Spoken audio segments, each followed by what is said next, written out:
Imagination is very important. You need to express yourself. People to people, in today's video I'll be giving you 5 tips on how you could be learning more effectively, okay? My name is Geronimo and welcome to my channel where I'll be talking about all the different things that I've been learning about, and I'm trying to reiterate what I've learned to you. Today I'm going to give you 5 tips on how you could be learning more effectively, and if you stay tuned until the end I'll give you a little extra secret weapon of learning more effectively.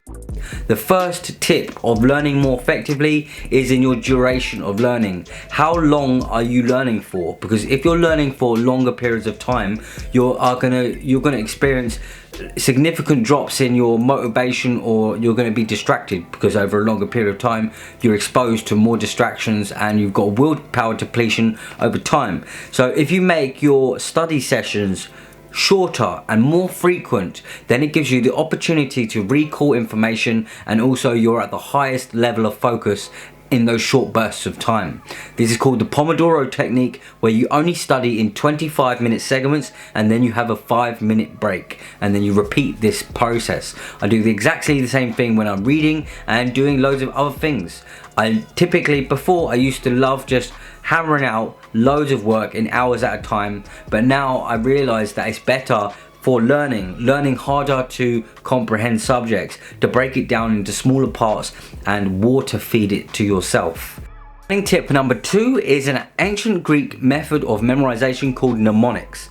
Mnemonics is a way of encoding information, or converting information you could say, into a format that your brain likes and sticks to it like glue. Okay, and this is using stuff like auditory with rhythmic mnemonics. You probably first encountered this in primary school with nursery rhymes, because it's got a catchy song and it gives you references or landmarks where you can recall information.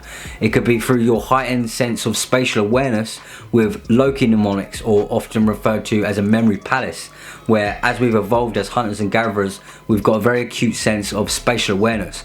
We know where we are in space, and I think this is because we needed it to survive, basically. So what you can do is you can get the idea of a very strong memory, which is your location, and you can peg very weak memories to that, and that's the idea of the memory palace. You are attaching weaker memories to stronger memories. So there's actually systems to how you can memorize more effectively, and I'm not going to get into all of it because I'm going to make another video in the future about it, because there's quite a lot to cover and I'm going to give some examples. So for tip number 2 again is in mnemonics. And mnemonics, you can do some searching if you want. There's going to be some links in the description, and press the like and subscribe button if you want some more. As for tip number 3, it is an imagination. Imagination is extremely powerful and it's very important. Einstein said that imagination is more important than intelligence. I would say that he could have said this because he had some sort of greater idea that it's a way of encoding information and improving long-term recall. Yeah, so imagination is very important. When you're reading, if you visualize the meanings of different words, you can recall it better. If you use your imagination, you're accessing different parts of your brain, I think your visual cortex, and it helps encode the information as if it was physically real.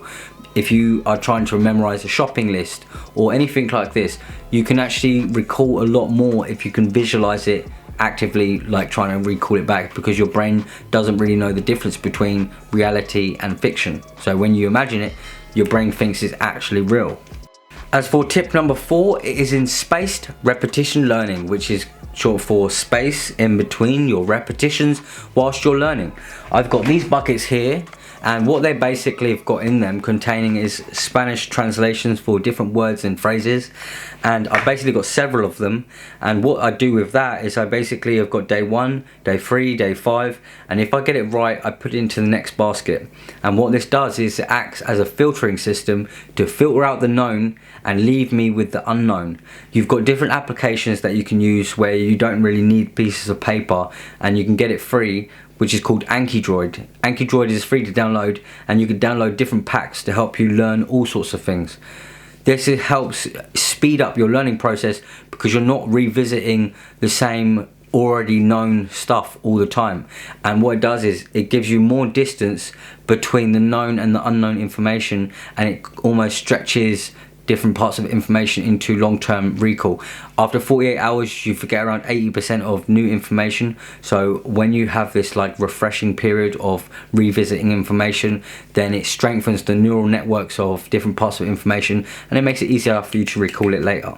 So as I say, tip number 4 is in spaced repetition learning. It's very effective.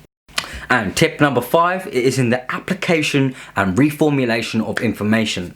If you're learning something, you have to apply it instantly. You have to try and find it in its closest context of how it will be used.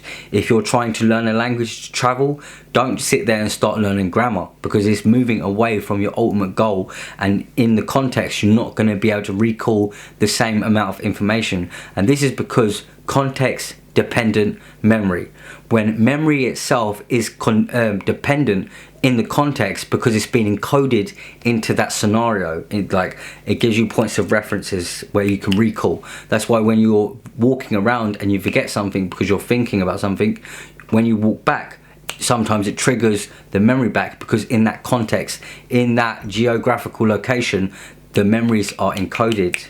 So to sum that all up, for tip number 1 is the pomodoro technique. 25 minutes of studying and 5-minute break. This is important because then you've got shorter, more frequent study sessions and you can be hyper focused in those short periods of time. Tip number 2 is mnemonics, which is an ancient Greek method of memorization. Basically tips on how your brain is actually looking and storing information. Use this to your advantage. And for tip number 3 is in imagination, because it is extremely powerful. It uses different areas of your brain to encode information, so it's easier to recall later. Your brain can't tell the difference between reality and imagination, so mix it up a little. Number 4 is in spaced repetition learning, which is basically how you're filtering out the known information and the unknown information, making more space in between sessions of review over time to stretch memories. And 5 is in the application of the information and how you're reformulating it into different scenarios and contexts, so it's easier to apply and understand. And then as an extra added bonus, it is in your teaching. You're able to teach, reiterate, simplify for others, and basically you get feedback onto what you actually understand and what you don't, because of what you're actually just repeating from what other people say, or what you're able to change into a slightly different context that people can get and you can understand. If you like this type of content, please press the like, subscribe button, and then you're going to get some more videos in the future. And leave a comment and say hello Geronimo. Yeah.